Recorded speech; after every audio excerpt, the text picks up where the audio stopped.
You won't think about that. Shoot.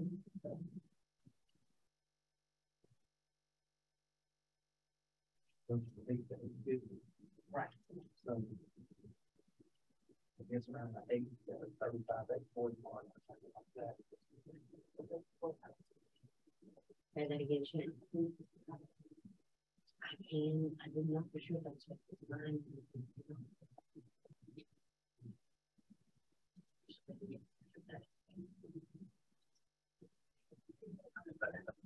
Yeah, sure. Thank you. I didn't know this one.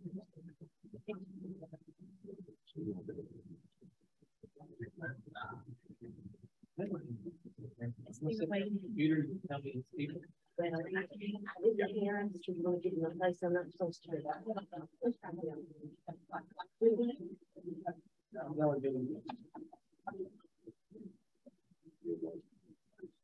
Would you need to go to the restroom? I would rather.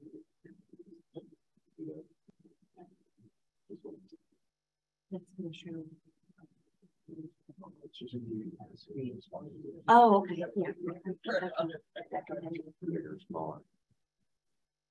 Bigger is fine, and if you could make it down lower because I don't really have very many notes, and then this gives me like a preview of the next one. Okay, that's okay. That's good.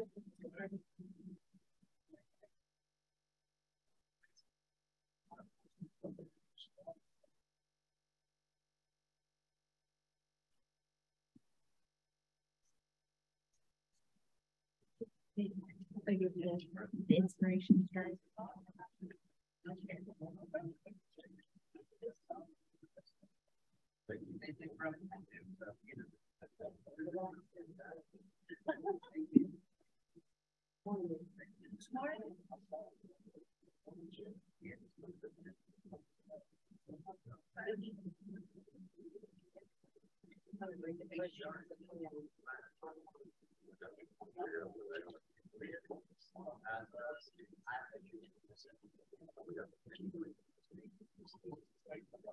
Tell me what to do.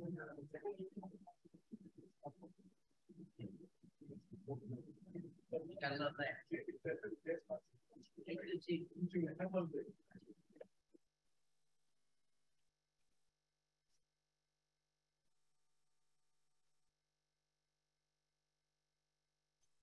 Every now and then I have a look at that.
Recording in progress.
Good morning.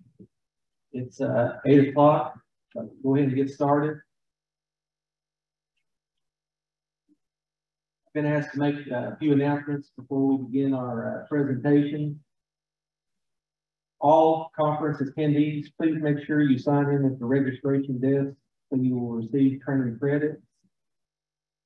Shannon Deering has a sign-in sheet for all the consultants.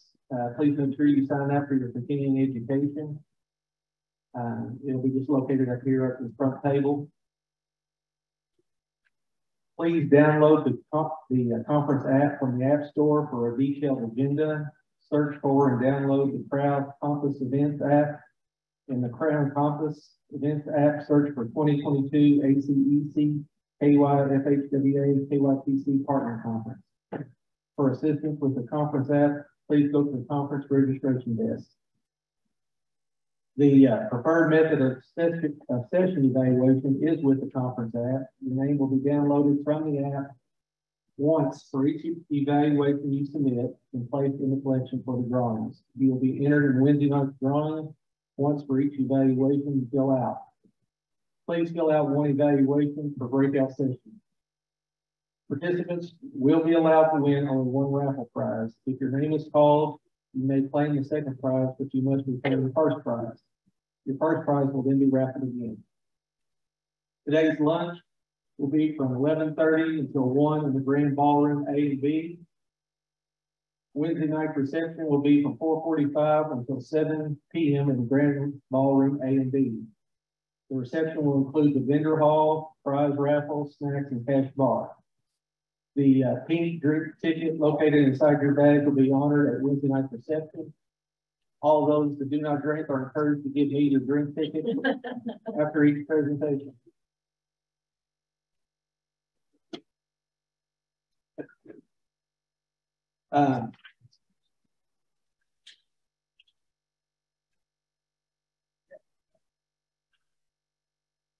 This 8 o'clock session is the title research process comprehensive guide for completing a title opinion.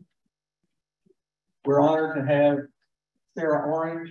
She has graciously volunteered to make this presentation. She's done it before and done an excellent job, and we thought that it was worthwhile for her to make this presentation again. We've got several new agents with the cabinet. We thought it'd be worthwhile for them to hear this presentation. Conducting the title opinions is one of our first tasks in the library process. We're gradually trying to transition this task over into the design phase so that it gives our projects more of a running head start.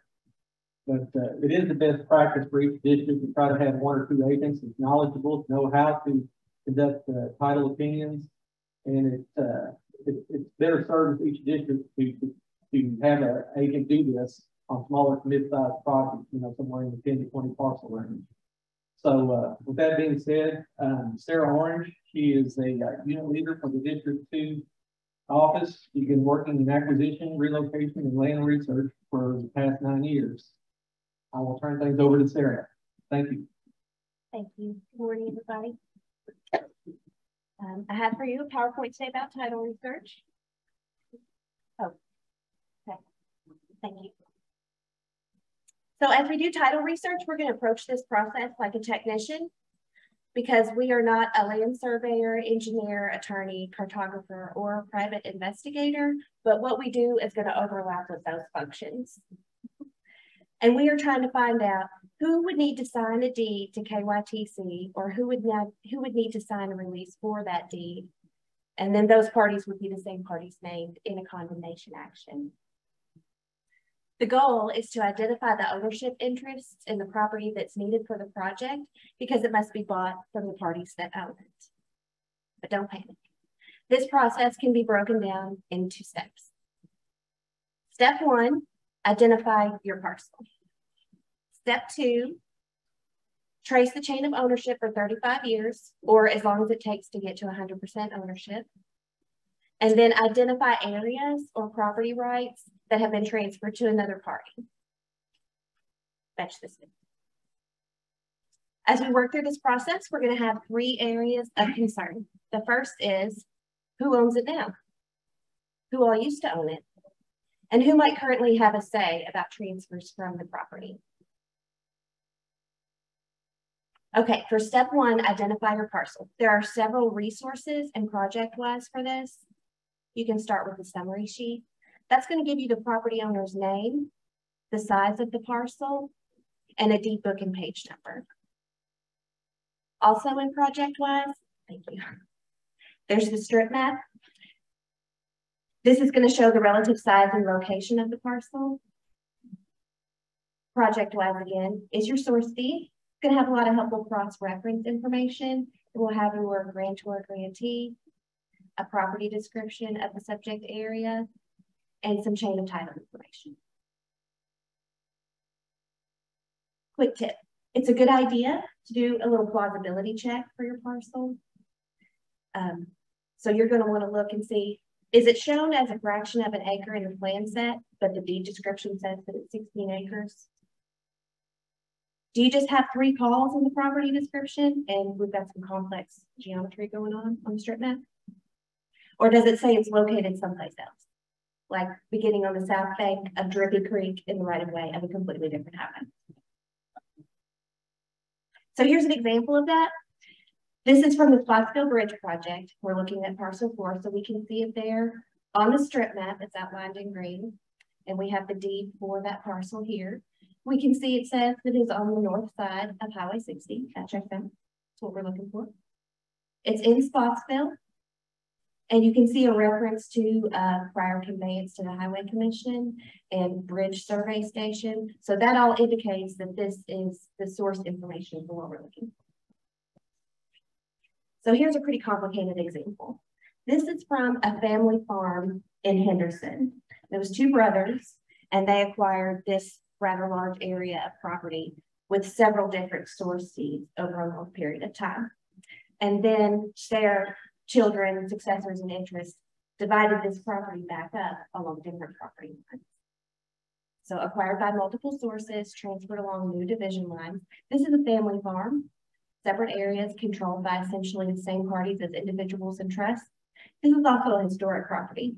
So the home here was built out of bricks made on site by the family slaves, which is an interesting bit of trivia, but also affects what level of project impacts are going to be allowed here. So we need to do this because in order to have the right signers and the right source of title information in the deed to the cabinet, we need to make sure that we're getting the source for the area that's affected. Okay, step 1, success. We have identified our parcel. Now we're going to trace the ownership back at least 35 years.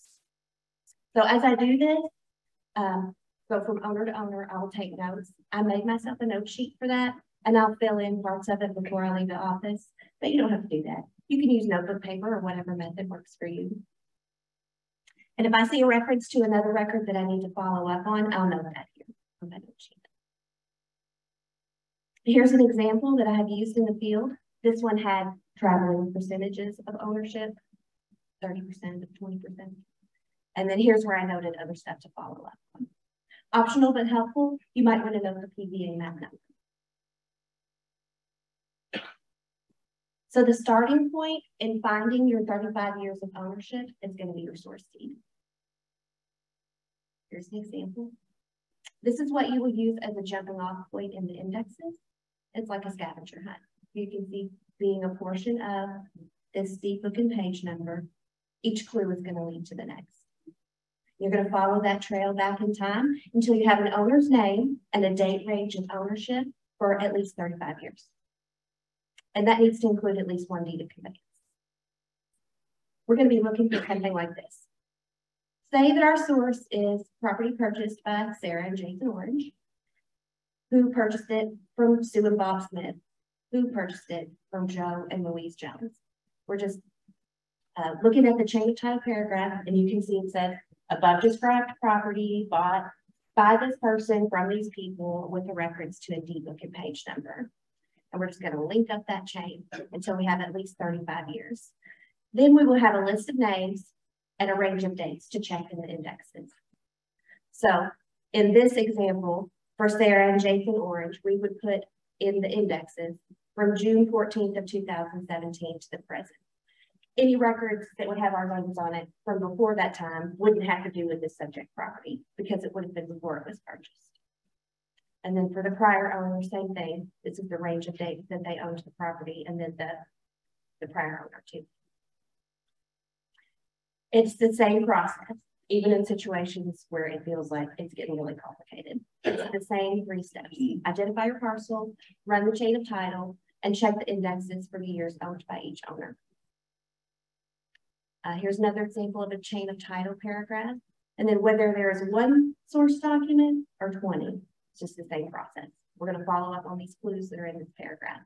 So in this instance, we have 2 source deeds, we have survivorship provisions, and then here is the chain of title paragraph for that family farm in Henderson. And you'll see that it has multiple follow-up references. Lots of deeds, little books. Some things to watch out for. If you see quick claim language, that is a transfer without warranty of title. So that is like the grantor saying, I'm not really saying if I do or do not have an interest in this property, but if I do, I release it to you and I'm not claiming. What we like to see is with covenant of general warranty, and that's an assertion from the grantor, yes, I do have ownership and I'm transferring that ownership to you.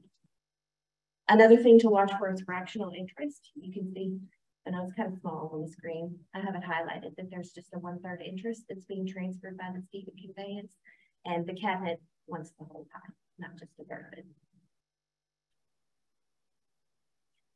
35 years or next last past. So 35 years is usually long enough to get you to 100% interest in a previous owner, but there are exceptions to that. Like again, this family farm in Henderson, those sources for the underlying areas before they redivided it, they're coming from the 50s. And then occasionally you may end up in a circumstance where you have to go all the way back to the handwritten deeds. This one says 1838.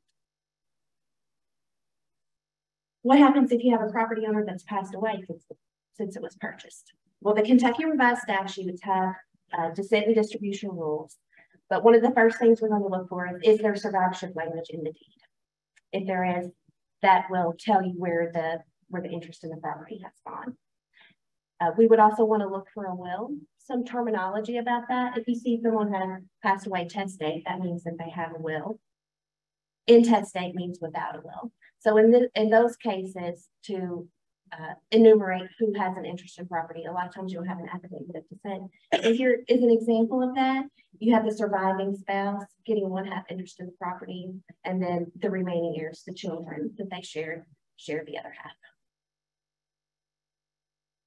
Step 2, success. We have traced the chain of title back at least 35 years.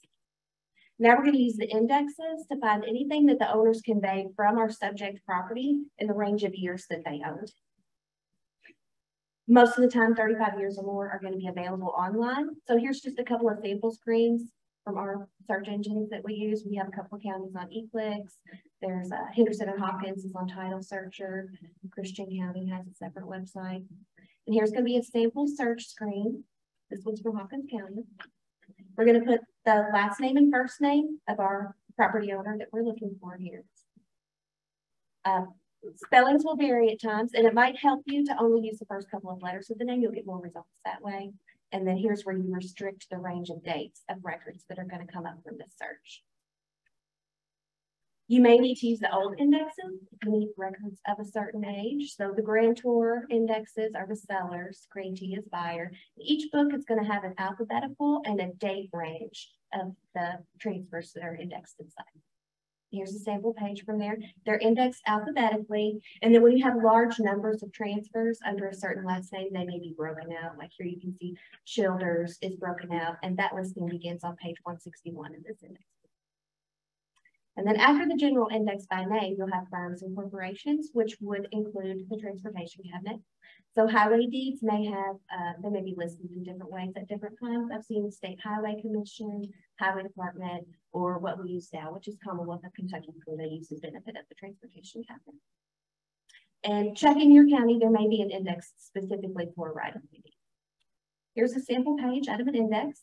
It's going to show you the year of the transfer, last name, first name, and 3 columns alphabetically. I love that they do this in the indexes, because especially if you have a name like Zinnia that you're looking for, that's going to be in the 3rd column, and that allows you to scan through a lot of the page pretty quickly to find what you're looking for. You have a listing of the grantee, type of book, book number, page number, and a brief description of what's being transferred.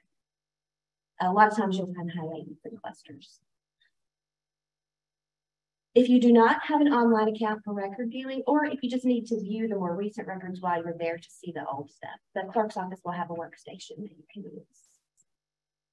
So here's some sample results again. Here I'll put in my own name, shortened at the beginning, and you can see we've got 2 different Sarahs coming up here, some without a middle initial. This is going to give us a listing of deeds and mortgages, and this description tab is going to help you narrow down what you want to look at. So here, if you know the name of the road that the property is on, you can kind of pick those out from your search results and click View Image to check the description and see if that's the record that you're looking for. On this search result screen, I reduced it just to my first initial, and you can see it's bringing up quite a bit more results. 18 unique names instead of the 3 or 4 that were on the other. So it's like a seesaw. The more specific you are in the name tab, the fewer results you're going to get. The less information you put there, the more results you get. View More pulls up an image of the document. In here you can check down at the bottom, it says the property purchased by the owners with a date and a deed book and page number reference. What kind of things are we going to find in these chain of title paragraphs? There can be references to deeds, plats, power of attorney, wills, affidavits of descent, mortgages, leases, liens, list pendants, all kinds of stuff. And they can be listed in deed books, commissioner's deed books, processioner's deed books, mortgage, encumbrance, miscellaneous. We might even sometimes need court records from probate or a property settlement out of a divorce. But don't let that overwhelm you, because the documents are going to tell you what the next one is. It's always the same 3 basic steps. You're going to identify your parcel. You're going to run the chain of title for a minimum of 35 years. And then you're going to run the grantors by name for the range of years that they owned the property. And when you do an update, that's just a repeat of step 3, and you restrict your date range to the date of the original title report. Some common challenges. You may have a deed that has a whole lot of tracts in it. We don't have to find the source for everything. We only have to chase down the part that's being affected by the project. So if you have a friend in design, they can help you figure out what that is. Or here is a free online tract plotter that I have used. So this one, it's not to scale. It's always going to be a yellow shape, you know, in this size of the screen. But it will give you an area and a general size and shape, and you can compare that to an aerial photo. In kind of more complicated cases, sometimes it helps to mark the markers in the corners, and then you can kind of match them up and put a puzzle together that way. You might also have a broken chain. So an example of that would be if a will is your source of title, but the will just says the family farm or the rest and residue of the estate. And in cases like that, you may have to find, what is this a piece of? What was it broken off of originally to create this property description that you're looking for? So the archived plan sets and project-wise and on KYTC's website, those are a really valuable resource when you run into that. So this is the tract plotter that I like to use now. And that's the address for it. flatplotter.appspot.com, and that is free to use. So you'll get a screen like this. You'll put in all of your meets and bounds calls, and you can even, it has an area for declination. So you can kind of shift it to the left or the right to make your lines line up. You can even choose what kind of a background is underneath it. So you can have like this basic roadmap style that you see in the breakout, or you can actually put it over in aerial. That's really helpful. Other resources for troubleshooting, the PVA office has like their current parcel map, and they have archives too. Those are a good source of information. Aerial photos. Also, KYTC has historic maps, historic printable maps. Those are very helpful. Old topographical maps. So here is a case study in troubleshooting. We have an archived PVA aerial map. I believe this is from the 50s in Muhlenberg County. This is right at the Muhlenberg and McLean County line. But some of you guys might remember, I think it was in 2018, they gave a presentation about this project in the design phase because the flood data was not showing a need for a bridge in this area. But the highway department, I guess, at the time had put it there just because the railroad did. So anyway, this is in the same area there. These property lines between the blue and the red, these were actually established by a court action in the 1800s. You can see in the 50s, a highway project came through and it bisected both of these properties, and it created two triangular tracts, both roughly 10 acres apiece. But then when you look at the PVA website, you can see the purple triangle there at the bottom. That area is actually included in the description for the whole red piece. Yeah, so the property located there was the source to a different area, and the occupants have a deed that describes the other triangle. So how does this happen? It's because the property description was really vague. It just said beginning at a point in the right-of-way of the highway, running with the right-of-way to a named owner, then with their land to another owner, and back to the beginning. You can see how that basically is the same description for both of those pieces of property.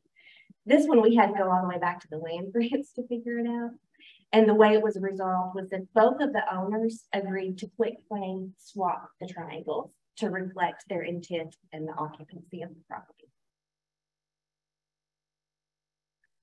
Okay, so in our research, we have all of that figured out. Now we're going to have to put that information into the title report form.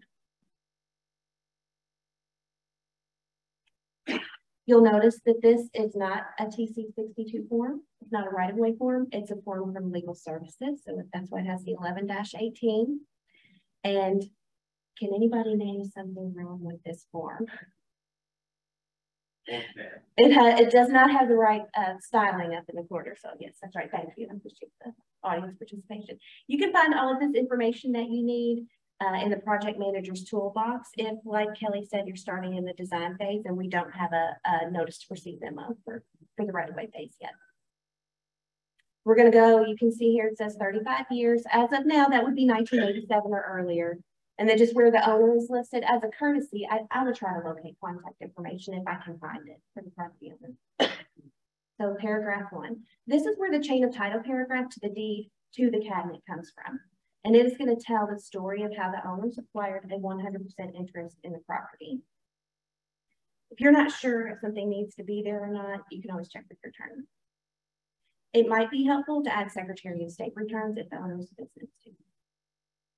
So some paragraph 1 examples. This one's really straightforward. We have one parcel, we have one source fee.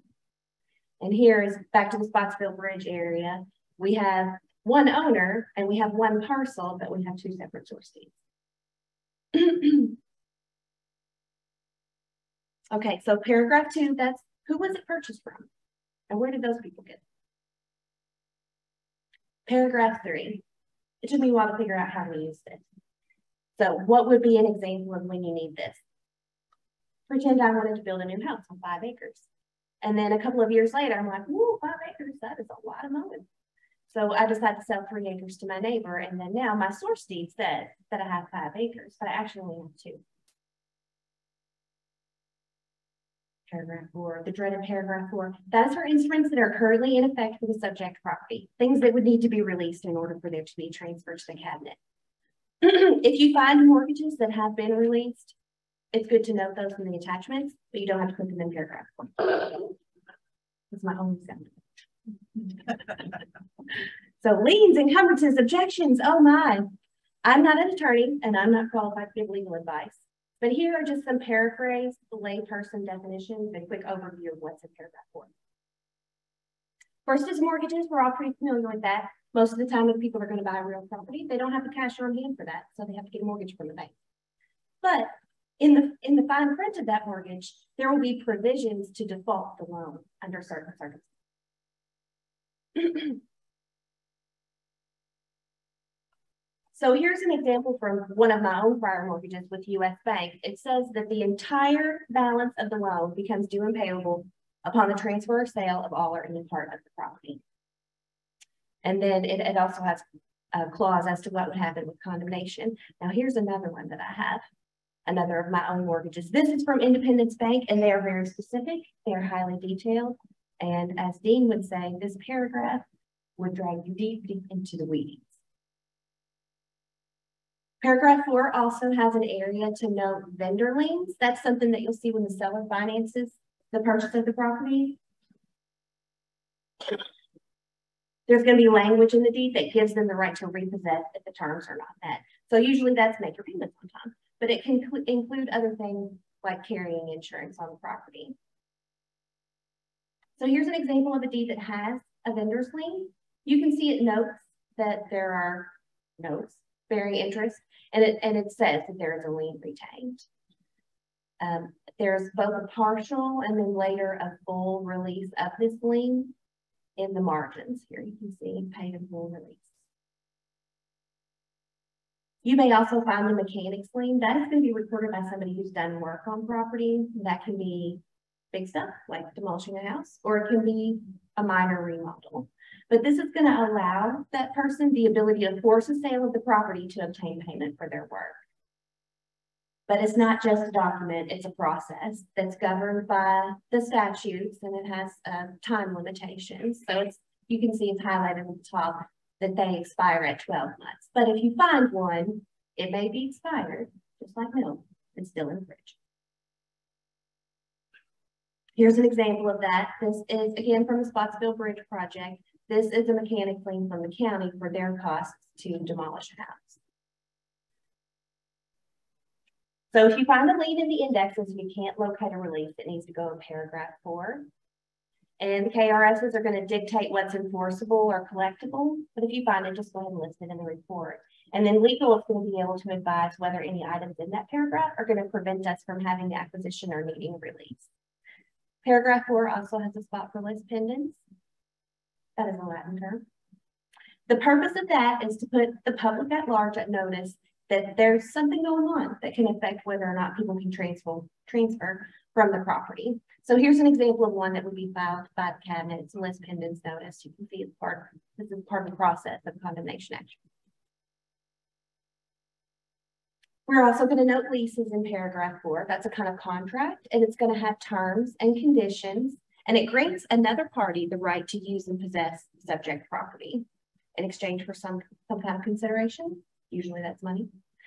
Those are not always publicly reported unless it's gas or oil. We see a lot of those. Paragraph 4 is also where we're going to put easements.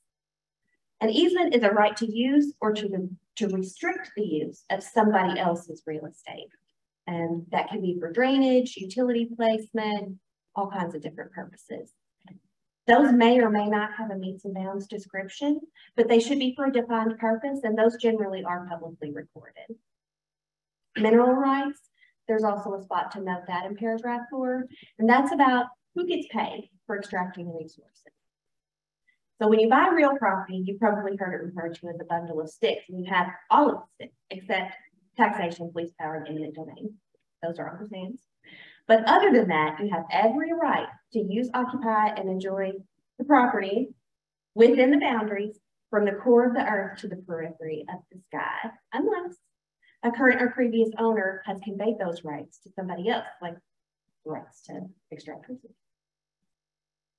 So generally, the cabinet is just interested in surface rights because that's where we're going to put the payment. It can be really hard to track down mineral rights, and it's not always necessary. So we can check with central office or with our attorneys. This is a way that I have addressed it. I've made a notation in paragraph 4 that mineral rights are beyond the scope of this examination and report. Tax liens also get noted in paragraph 4. That's just unpaid property taxes. They can just stay unpaid for an indeterminate period of time. But sometimes an individual or a business will pay those taxes and report a lien. That's known as a third-party purchaser, and people do that as a business investment because fees and interest accrue monthly. So just as an example, I had one at one time that was $450, and 3 years later, it cost $1,500 to get it released for the project. Incompetence are also noted in paragraph 4, which in general conversation would refer to someone who's inadequate, inferior. It's very harsh. But for our purposes, that term is not really about assessing skill or adequacy. It's about acknowledging that having an ownership interest in real estate and having the ability to transfer that interest, those are separate legal issues. And you may see that if you have a court order and appointment of a guardian for someone, those are typically going to be confidential court records, or maybe if you have a power of attorney, which may mandate a signer other than the subject party, or it may be optional. They usually say so in the document. So here's an example of that. I don't know if you can see because it's really small, but it says to enumerate and not of limitation. So this means that the gentleman can still sign for himself. It just says that the sign can too in matters to do with his personal property, defendant's rights, or court action. So paragraph 2 also has a listing for options of bond or deed. Has anybody seen that listed that way? I've never seen that listed that way. It's another instance of seller financing, and I've always seen that as a land contract or contract for deed. So here's an example of that. We actually had that come back as a source for one of our projects. This is just interesting to note. This is a land contract from 1992 for the purchase of a piece of property. And you can see we have a down payment, we have monthly payments, we have a prepayment penalty in the amount of $10,000. And if they fail to pay for 90 days, the grantors immediately regain the premises. They keep everything that was paid for the property. And then on top of that, the purchasers are having to carry the property insurance and name the grantors as the payee if there was some kind of event. I just thought that was interesting. So seller financing, you might have a vendor's lien. In that case, the title transfers to buyer and the seller retains some interest. Like, I'm going to pass you the jar of Skittles, but I'm going to hang on to this handful. And when you have a land contract, the title is going to remain with the seller. Like saying, I'm going to pass you this handful of Skittles, but I'm going to hang on to the jar. So when I previously gave this presentation, Jeff in District 6, he pointed out to me that land contracts actually do vest some interest in title to the buyer of the property. But for our purposes, that's not enough to be considered a source of title. You have to have a deed of conveyance. We're going to check and see if our owner is current on their property taxes. You can usually do this online through the sheriff's office at the county level. And for some cities, you can find that online, but sometimes you might have to just call the city office to find out. Watch out also for special assessments. Rights of others not in possession. That can include adverse possession, which is an affidavit that's publicly recorded. And then after 15 years, a court action can be filed to clear title. I just want to share this with you because the language of adverse possession is very flavorful. You can see that the affidavit is going to say that they have been in possession of the property continuously, that their claim to it is adverse to any other claim, that it is open, notorious, obvious, and hostile. You may also have a life estate, and there's going to be language in the deed for that or the will. You can see here it's noted so-and-so as the life estate tenants of the property. When in doubt, check with your attorney. I also want to give credit and thanks to Shantana. Shantana's in here. She mentioned reversionary rights. That would also be something that you would put under rights of others. You also have zoning, which conversationally we tend to think of as daydreaming or not paying attention anymore. But for purposes of title research, that is about counties and municipalities partitioning out areas for different purposes. And that's going to dictate the number of types of buildings that can be on a property, the maximum percentage of the lot that can be a building, minimum spacing of the building and roadway. Then there's the other section. Attachments is what I like to refer to that as. I will usually put the PVA property card there. It's going to have acreage, it's going to have map number, previous transfers, name and address. You can also use the PVA aerial map and compare that to your strip map. Make sure everything's lining up. And if I find any flats, I'll include those in the other section, the attachment section, because that's going to show lot lines. It's going to show bearings and distances and the name and location of streets. You could also put previously released mortgages that you found here. And you can do that as a chart or a spreadsheet or just copies of the pages from the index. And then you're going to date your title report as of the day that the research was done. So say you finish looking everything up on Monday, you type it up on Tuesday, you take it to legal on Wednesday, you're going to actually date the report on Monday, the day that you were looking at the indexes. Here's just an example of a listing of things that I would put in that other or attachment section. So in our title research, we have identified every entity that would need to sign a conveyancing cabinet and every entity that would need to sign a release in order to make that conveyance. And that is also going to be the same group of people that we would name in a condemnation action.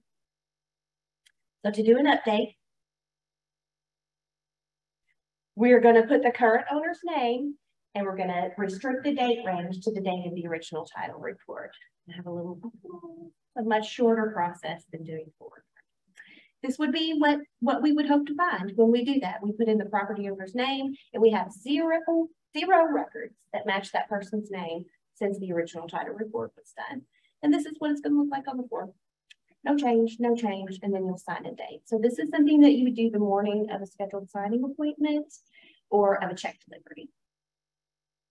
Okay, in conclusion, I really like doing title research. I think it's very interesting. I just wanted to share some of the more interesting things that I found. Now, here is one for a public park that was deeded to the city of Madisonville, and it has a condition in there that it has to remain in public use until the date of the death of the last descendant of Joseph P. Kennedy, the father of President John F. Kennedy, or for 21 years thereafter. Here's another one. Mechanical instruments of music shall never be permitted to be brought onto the property for purposes of worship or any other purpose. So no tubas for North Star. This one's fun. No obnoxious or offensive activities. So we can't have any bright lights, unreasonable glare, annoying noises. And then last one, here we have a retail development. They're specifying that we're not going to have any mortuaries or funeral homes at the mall. No auditorium, no secondhand stores. So that's it. That's all I have. Thank you. I appreciate you guys coming to the session.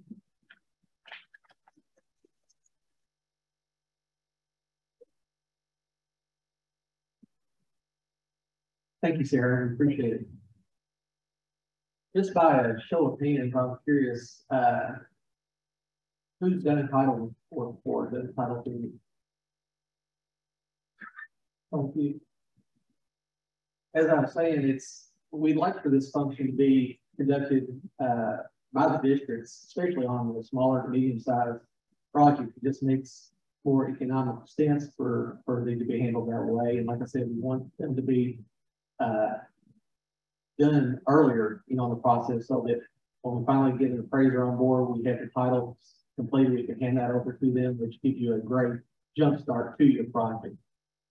I'd like to remind everyone to please do your evaluations on the app, as mentioned at the start of this presentation, so that you will get credit for that and get enrolled in the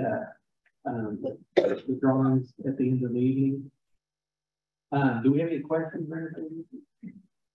The Joshua Higgins, who gets the info that goes on the right-of-way strip maps and locates the initial source deeds in PW? In project wise, I guess that's the surveyor. It's been a while since I've done this. Anybody that's knowledge of that, I believe it's the design through the surveyor gets the initial information. And, you know, but then it's up to right of way then to basically, do the actual title opinions and do a little bit more research on this to make sure that that we are getting accurate information. Does anybody in the audience have a question or anything? Not a question, just something to point out from our experience. We've had instances where we were unable to file condemnation because the owner of the property had, by corporate merger succession, changed their name, and then that name was no longer legally binding, I guess you would say. So that sometimes there's very opaque hidden information there that can trip you up at the last, especially if you have a non-cooperative party that's not sharing your details. Right. For an adversary position.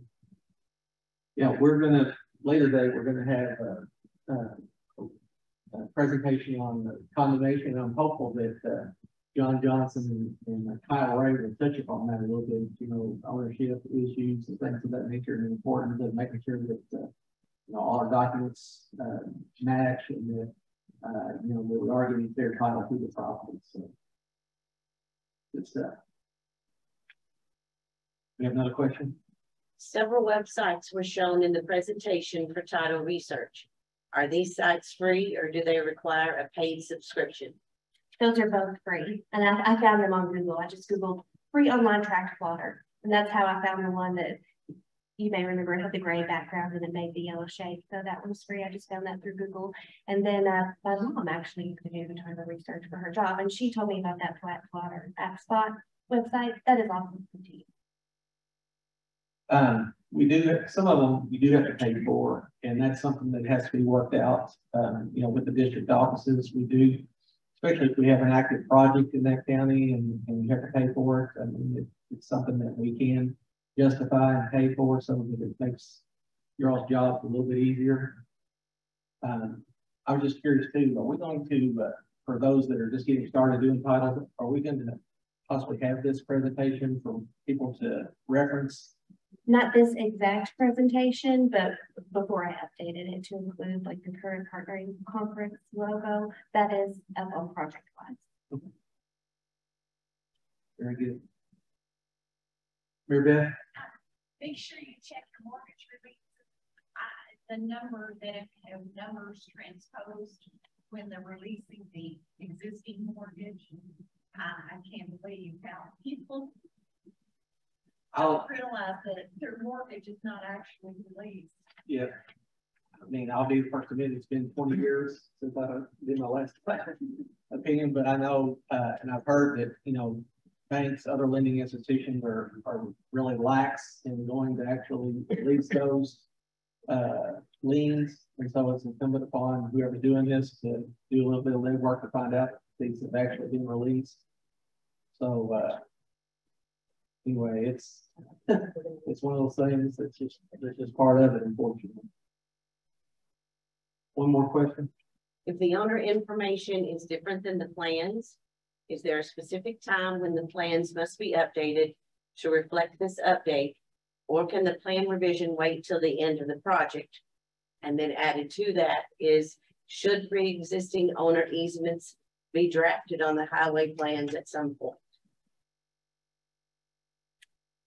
Now, how Jennifer usually handles that in District 2, if we notice that there's a couple of owners' names that need to be changed, we'll just check them all and we'll mark it up on a summary sheet, but she does not typically ask for right-of-way revision at that time. But that may be handled differently. Right. It is incumbent upon the right-of-way revision to be made official prior, if it's going to be a